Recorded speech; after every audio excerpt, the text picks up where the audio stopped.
Graça e paz, irmãos. Passemos agora a leitura do texto bíblico esta noite em reflexão, mas eu não posso deixar de dar os parabéns a esses 3 hinos que vocês cantaram agora, cantando, pensando nessas letras aí, viu? Mexeu com minha alma. 2 Timóteo, capítulo 2, versículo 1 ao 8, ou 1 ao 8. Tu, pois, filho meu, fortifica-te na graça que está em Cristo Jesus. E o que de minha parte ouviste, através de muitas testemunhas, isso mesmo os transmite a homens fiéis e também idôneos para instruir a outros. Participa dos meus sofrimentos como bom soldado de Cristo Jesus. Nenhum soldado em serviço se envolve em negócios desta vida, porque o seu objetivo é satisfazer aquele que o arregimentou. Igualmente, o atleta não é coroado se não lutar segundo as normas. O trabalhador que trabalha deve ser o primeiro a participar dos frutos. Pondera o que acabo de dizer, porque o Senhor te dará compreensão em todas as coisas. Lembra-te de Jesus Cristo, ressuscitado de entre os mortos, descendente de Davi, segundo o meu evangelho. Vamos todos repetir o versículo 8. Lembra-te de Jesus Cristo, ressuscitado de entre os mortos, descendente de Davi, segundo o meu evangelho. Esta é a palavra do Senhor, damos graças a Deus. Continuamos louvando ao Senhor enquanto o reverendo Marcílio se dirige ao púlpito.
Podem sentar, irmãos, podem sentar todos.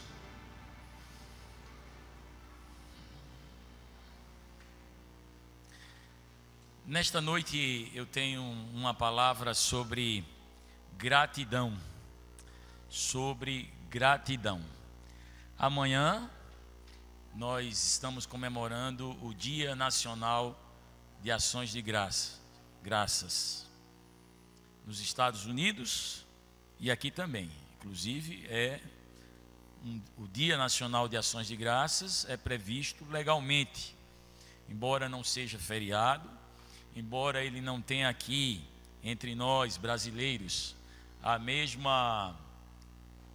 mesmo significado, a mesma compreensão cultural que ele tem nos Estados Unidos, mas amanhã é um dia especial para que nós então, nele, nos lembremos de todas as coisas que temos recebido das mãos do Senhor.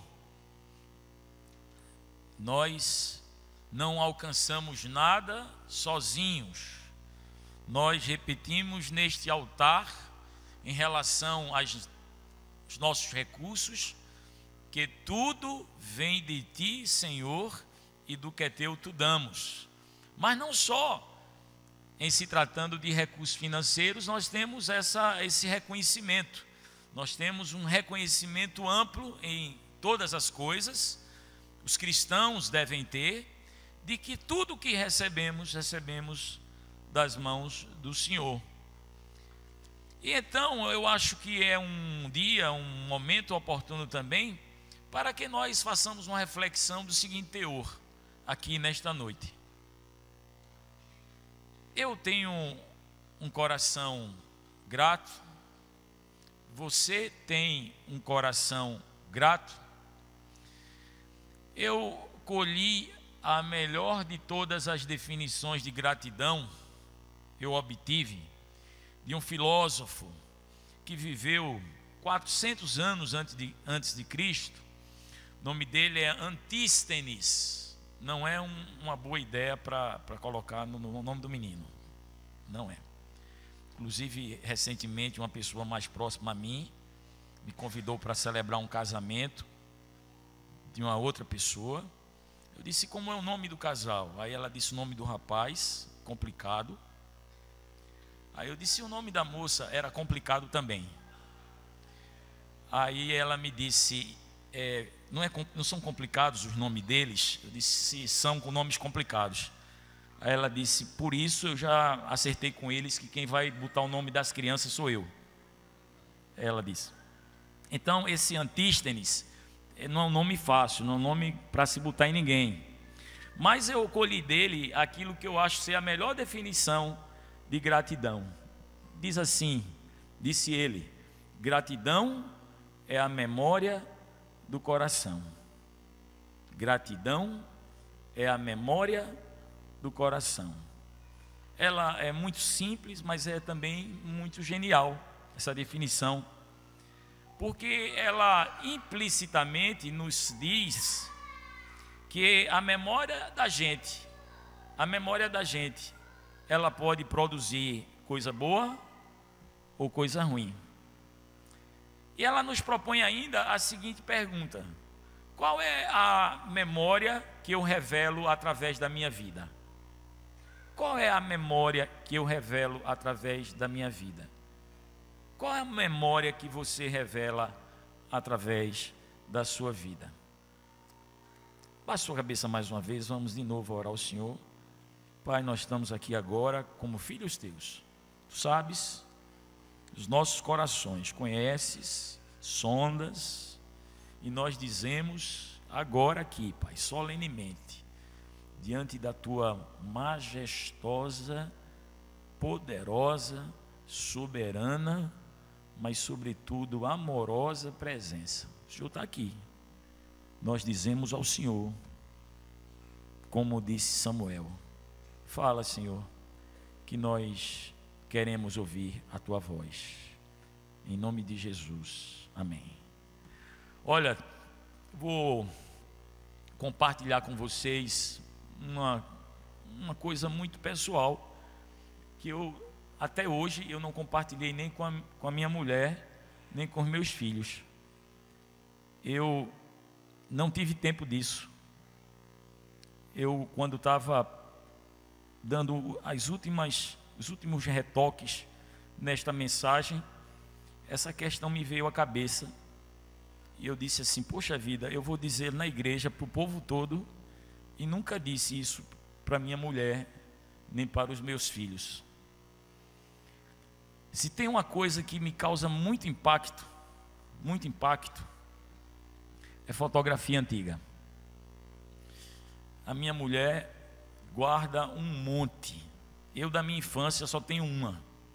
Mamãe não guardou porque também nem tinha como tirar. Era muito pobre para isso.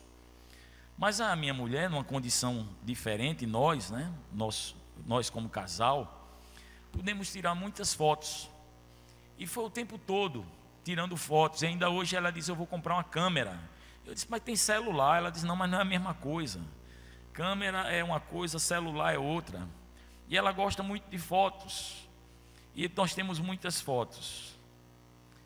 Mas todas as vezes que, provocado por ela, eu olho para as fotografias nossas, eu choro. Elas produzem em mim muita saudade. Embora uma saudade boa. Eu não tenho do passado muitas lembranças negativas, mas quando eu vejo as nossas fotos, eu vejo os nossos meninos hoje adultos, quase todos, e nas fotos eu os encontro crianças. Eu lembro de tudo que nós vivemos, e foram tantas coisas boas que nós vivemos. Eu me lembro que o meu filho não está morando mais conosco, pelo menos nos últimos 3 anos e meio. Ele está morando em outro estado, lá no sul do país. Eu fico muito saudoso quando vejo a foto dele pequenininho, muitas vezes com a bola debaixo do braço. Eu também fico saudoso quando vejo a foto do meu pai, a foto de uma das minhas irmãs que já não estão conosco. Embora eu saiba com muita segurança que eles estão com Deus e que nos aguardam, mas eu vejo também que mesmo que nós não tenhamos contato com fotografias antigas, nós não somos imunes a lembranças, coisas que chegam à nossa mente e que costumam determinar o nosso humor, o nosso ânimo e até a nossa esperança. São tantas as coisas que podem vir à nossa lembrança, e muitas delas com o potencial de nos assaltar a esperança, sobretudo quando isso que vem à cabeça são coisas dolorosas, tristes, mágoas, feridas que não cicatrizaram, coisas relativas a abandono que sofremos, traição. Tudo isso afeta a nossa alma e até pode afetar a nossa saúde física. Muitos ficam ansiosos, melancólicos e deprimidos em razão das lembranças que chegam à sua mente. Eu gosto muito daquele cantor e compositor Armando Filho, e ele tem um dos maiores sucessos dele, é Nenhuma Condenação Há. E nessa música ele diz assim: lembranças do passado vêm e querem me fazer parar, ou mesmo palavras de alguém que não quer na gente acreditar. E esse conjunto de coisas me diz com muita segurança, diz a mim e me faz ter muita segurança quanto a que nós devemos ter muito, mas muito cuidado mesmo com os nossos pensamentos. Como eu disse, eles podem determinar o nosso presente, a gratidão ou a ingratidão que há nele no presente e até o nosso futuro. profeta Jeremias, lá no livro das Lamentações, no capítulo 3, nos versos 19 e 20, ele diz assim: lembra-te, numa oração,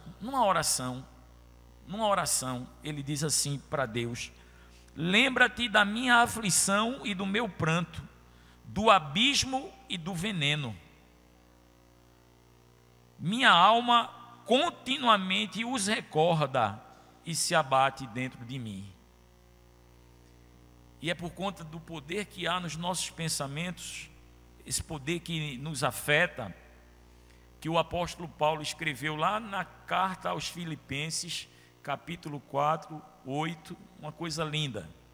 Ele diz assim: depois de várias advertências, de várias instruções, de vários conselhos, ele conclui assim, essa parte aos Filipenses: quanto ao mais, irmãos, tudo o que é verdadeiro, tudo o que é honesto, tudo o que é justo, tudo o que é puro, tudo o que é amável, tudo o que é de boa fama, se alguma virtude há e se algum louvor existe, nisso pensai. E eu gosto muito daquela outra versão que diz assim: nisso fique o seu pensamento, nisso você fique ocupado. É honesto, é verdadeiro, é justo, é puro, é amável, é de boa fama, há virtude, há louvor. Ocupe a sua mente com isso. Despoje-se, livre-se, em outras palavras, do que não corresponder a esse meu conselho, diz Paulo aos Filipenses. E é nesse contexto então que entra esse texto que foi lido aqui nesta noite. Paulo parece dar um despretensioso, mas só parece, como aquela música, parece que aquele dia não vai chegar, parece que a sua promessa eu não vou ver cumprir na minha vida. E a gente sabe que é só parece, porque se não cumpriu ainda, se a boa vontade de Deus não se concretizou, se você não obteve plenamente o êxito que Deus lhe assegura, é porque não chegou o fim.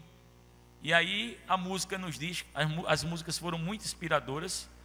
Se eu não tivesse uma mensagem hoje para pregar, eu pegaria tudinho assim, juntava, tentava dar alguma coisa aqui, mas graças a Deus tem preparada. Mas as músicas foram muito inspiradoras, só para dizer isso. E ele diz então para Timóteo, que parece ser de um jeito despretensioso: lembra-te de Jesus Cristo. Lembra-te de Jesus Cristo. E ele diz isso, lembra-te de Jesus Cristo, porque Timóteo está vivendo um tempo, um momento em sua vida em que ele precisa ser fortalecido, em que ele precisa ser animado. Timóteo tem projetos a executar. Timóteo tem um plano de Deus na vida dele. Timóteo tem responsabilidades com Deus. E aí, lembra-te de Jesus Cristo. Você não tem outro jeito de ficar animado, de ficar fortalecido, de estar preparado, de estar com força. Você não tem outro jeito para viver essa vida sem se deixar abater pelos inúmeros riscos e dores e sofrimentos que nos advêm, que nos chegam, às vezes repentinamente. Se você não estiver olhando para Jesus Cristo, lembra-te de Jesus Cristo, trazendo à memória o Senhor. E o Espírito Santo está nos dizendo nesta noite aqui a todos nós, meus irmãos: lembra-te de Jesus Cristo. Lembra-te de Jesus Cristo. Agora, há uma importante e necessária reflexão a ser feita quanto a esta ordem, quanto a esta advertência, que serve para aqueles que querem superar as dificuldades da vida, lembrar-se de Jesus Cristo. Sabe qual é? A gente só se lembra de quem a gente conhece. a gente não é capaz de lembrar do que a gente não conhece. Quando Paulo diz para Timóteo, lembre-se de Jesus Cristo, ele estava pedindo a Timóteo, rogando a Timóteo, Timóteo, traga à sua memória aquilo que pode dar esperança. Faça como disse Jeremias, porque Jeremias não ficou só dizendo que era veneno, que era amargo, que era fel. Ele disse, eu quero trazer à memória o que pode me dar esperança e as misericórdias do Senhor, a bondade dele, a generosidade dele, as promessas dele para mim. Isso eu quero trazer. Lembra-te, Timóteo, de Jesus Cristo.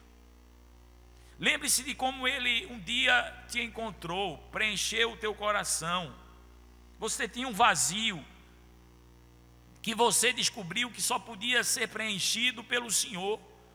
Você descobriu, como o escritor do livro de sabedoria, que há um vazio no coração da gente, que só é preenchido por Deus, porque ele, diz Salomão, colocou a eternidade no nosso coração.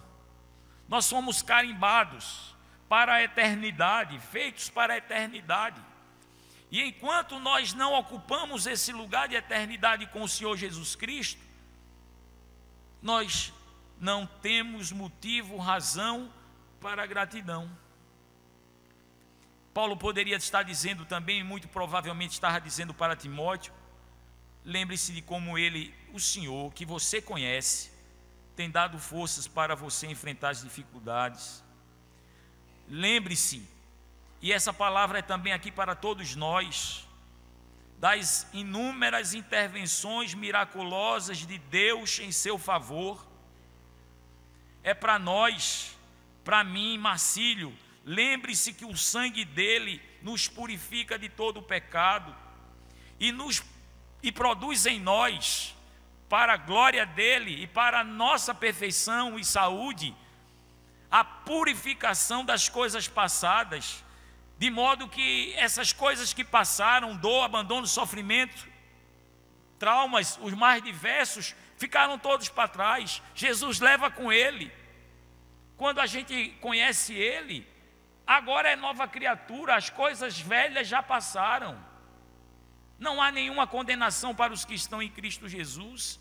Aquilo que podia ser um problema, não é mais problema, porque ele levou tudo. Lembre-se disso. Esse é o Jesus Cristo do qual você é chamado a se lembrar. Não dos seus erros, não dos seus pecados, não das suas faltas, não dos seus fracassos. Não que alguém te abandonou, não que alguém te traiu, não que alguém te frustrou, não que você esteja enfrentando dificuldades as mais diversas no trabalho, no negócio. Não é disso que você tem de se lembrar. Você tem de se lembrar de que há um Deus poderoso que assumiu forma humana para nos salvar. Agora, queridos, como eu disse, a gente só se lembra de quem a gente conhece. Agora, o desejo do Senhor para nós, indubitavelmente, é que dele nós conheçamos, que nós permitamos um conhecimento do jeito que ele quer que seja conhecido. Conhecimento como dele revela as Escrituras Sagradas. Agora, não somente esse é fundamental, mas também um conhecimento experimental, um conhecimento de relacionamento esse que a gente tem em oração e também pela atuação dele em nós e por nós. Isso também nos desafia mais uma pergunta: qual é o meu conhecimento de Jesus Cristo? Ele é o conhecimento revelado nas Sagradas Escrituras? Será que eu tenho me permitido conhecer Jesus como dele as Escrituras falam? Será que você tem conhecido Jesus como ele é revelado nas Escrituras? Nós não podemos abrir mão de uma das maiores conquistas da nossa fé, da fé cristã, que é a conquista que nós temos do acesso à palavra de Deus, a Bíblia. Nós não podemos negligenciar, nós não podemos desdenhar da bênção que é ter a Bíblia na mão. E Jesus está em todos os livros lá. Todos os livros falam dele, revelam ele. E esse conhecimento que ele quer que a gente tenha, um conhecimento de vê-lo naquelas letras. E aí, como tem sido a minha leitura da Bíblia, como tem sido a sua? Será que a gente tem investido o tempo que é necessário investir para conhecer Jesus na Bíblia? Agora, esse conhecimento, como eu disse, ele deve ir além do conhecimento da letra, do conhecimento teórico. Paulo até nos advertiu, disse, olha, a letra mata, mas o Espírito vivifica, é o Espírito quem traz vida. O nosso conhecimento de Jesus não pode ser um conhecimento apenas na letra fria, ele quer um conhecimento experimental, o que significa que a gente tem de permitir que ele esteja conosco, que ele ande conosco, que ele esteja nos lugares que a gente está, que a gente se abstenha de estar nos lugares que a gente sabe que ele não vai entrar. Paulo diz assim, Timóteo, lembre-se de que Jesus foi Deus, porque ele diz, como no Evangelho está revelado, Jesus, filho de Davi, Jesus, a promessa, Jesus, o Deus que se humilhou, assumindo forma humana. Lembre-se dos cuidados dele pelas pessoas. Lembre-se como ele realizava milagres em proveito dos necessitados, dos doentes. Lembre-se de como ele libertava os oprimidos. Lembre-se que Jesus deu a vida, derramou o seu sangue para que você tenha vida aqui abundante e vida eterna. Lembre-se de Jesus ressuscitado dos mortos. Não se lembre dele como se ele tivesse derrotado naquela cruz. Não se lembre dele como aquele que foi vencido pela morte. Antes, lembre-se como ele disse dele mesmo, eu venci o mundo. Lembre-se dele como a gloriosa manifestação de Deus entre nós. Qual é a memória que você tem? Você tem um coração grato?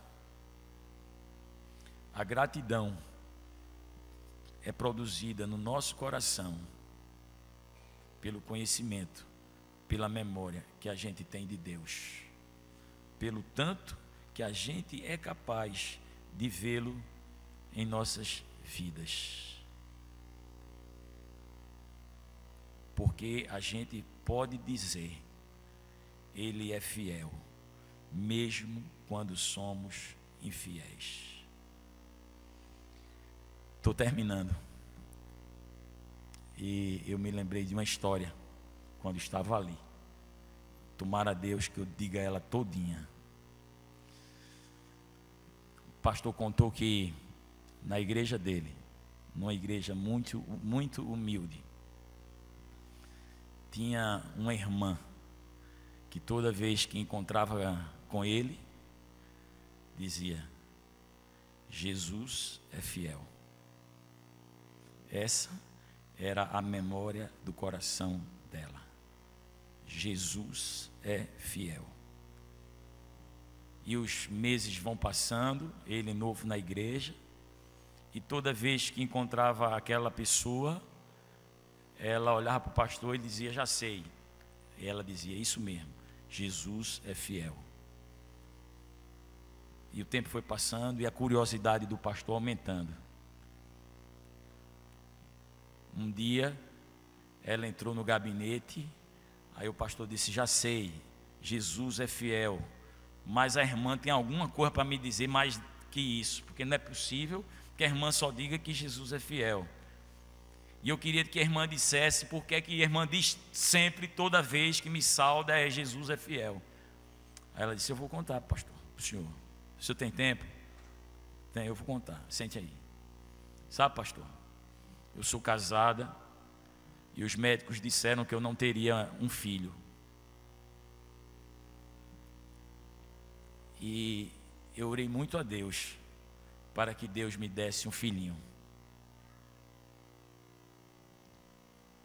E um dia, quando eu já não esperava, eu estava grávida, engravidei. E da parte de Deus veio a mim uma palavra dizendo: você precisa saber que eu sou fiel, não esqueça isso. Desde então, eu nunca me esqueci que Jesus é fiel. Mas sabe, pastor, quando a minha filhinha estava com 8 anos de idade, ela adoeceu gravemente. Ela estava com câncer. E eu pedi a Deus e orava clamando: Jesus, Deus fiel, tu me deste a criancinha que eu pedi, o filhinho que eu pedi. Desde então eu nunca duvidei de tua fidelidade. Ela está doente, está muito mal, e eu continuo sem duvidar da tua fidelidade. E vou morrer dizendo que o Senhor é fiel, aconteça o que acontecer com a minha filhinha. Não demorou muito, os médicos chamaram aquela mulher e disseram para ela: a sua filha está em coma profundo e hoje nós vamos desligar as máquinas e ela vai partir para a eternidade. Nós estamos dando a oportunidade para a senhora se despedir da sua filha. E ela foi lá no leito, se despediu da filhinha, com lágrimas, com muito sofrimento, orando e reafirmando: Jesus, tu és fiel. Foi para casa e no dia seguinte veio sepultar a sua filhinha. Chegou no hospital, não encontravam a menina, o corpo. Só sabiam que por volta das 23 horas daquele dia anterior, as máquinas tinham sido desligadas. E ela se desesperou ali no hospital: eu quero o corpo da minha filhinha, eu quero o corpo da minha filhinha. E desesperada, passando numa das alas, ela encontrou a filhinha dela brincando com outras crianças, absolutamente restabelecida. E ela correu em direção à criança: filha, o que aconteceu? Eu não estou entendendo, filha, o que aconteceu? E a menina disse: mamãe, eu estava dormindo e chegaram uns homens de branco e disseram: agora nós vamos desligar as máquinas e ela vai embora. Daí, mamãe, que aqueles moços de branco saíram, mas logo uma luz muito forte chegou ali no meu quarto. E eu senti alguma coisa muito diferente, mãe, em mim. E me levantei. E era um homem muito bonito, com um semblante muito bonito. E ele me disse só uma coisa: mamãe, quando você encontrar sua mãe, você vai dizer para ela: eu sou fiel. Baixe sua cabeça, feche seus olhos.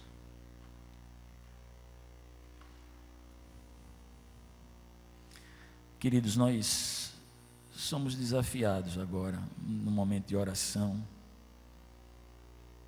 a pensar como está o nosso relacionamento com Jesus.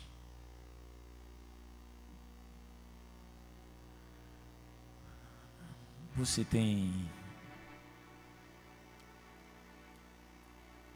tido desejo, interesse, tem se esforçado para ler a Bíblia com o desejo de ter nela um encontro com Jesus?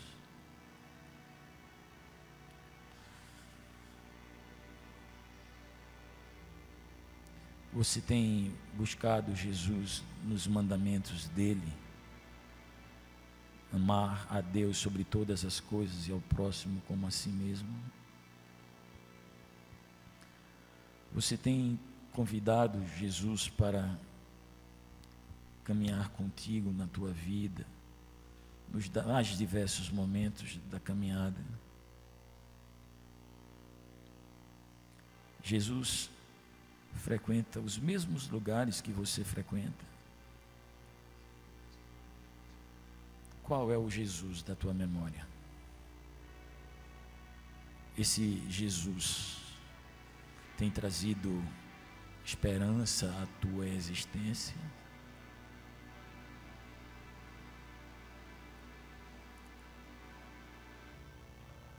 Eu posso hoje, por decisão minha e bondade do Senhor, escolher andar com Ele e ter esperança.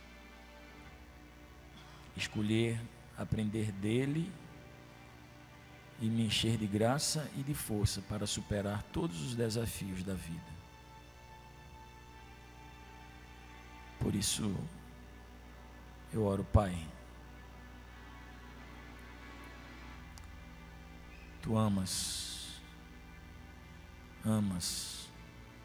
perdidamente. O Senhor amou até a morte cada um desses filhos que aqui estão. E eu oro, Senhor, agora por eles, para que esses teus filhos possam refletir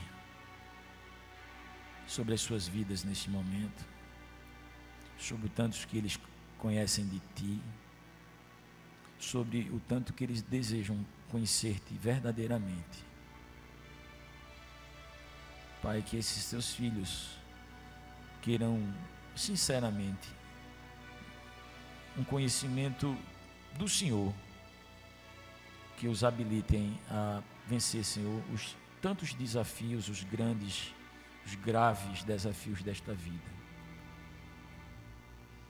Que eles possam vencer, Senhor, eu oro por eles, todas as dificuldades que surgem diariamente no caminho deles. Pai, eu oro por cada um aqui, para que cada um também aprofunde, Pai, o conhecimento que tem de Jesus, conhecimento dele revelado nas Escrituras, que cada um possa nela, Senhor, na Bíblia, ler e meditar, procurando e encontrando Jesus com o que Ele tem de amor e de compaixão pelas pessoas. Pai, eu oro também para que cada um desses filhos aqui se disponham, Senhor, a seguir esta vida, colocando o reino de Deus em primeiro lugar e fazendo a opção por caminhar com Jesus dia a dia em todos os lugares e circunstâncias. Pai, eu oro assim, porque eu sei que uma pessoa que conhece Jesus e que anda com Ele nesta vida tem muitos motivos, muitas razões para ter um coração grato. Obrigado. Obrigado. Obrigado, Senhor. Oramos em nome de Jesus. Amém.